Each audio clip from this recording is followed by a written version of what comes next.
శ్రీ హనుమంతుడు అంజనీసుతుడు అతి బలవంతుడు రామభక్తుడు. లంకకు పోయి రాగల ధీరుడు మహిమోపేతుడు శత్రుఘర్షణుడు.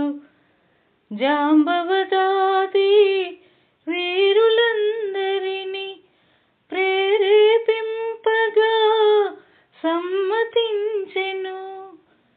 లంకేశ్వరుడు అపహరించిన జానకీ మాత జాడ తెలుసుకొను. శ్రీ హనుమాను గురుదేవులు నాయద పలికిన సీతారామ కథ. నీ పలికెద సీతారామ కథ.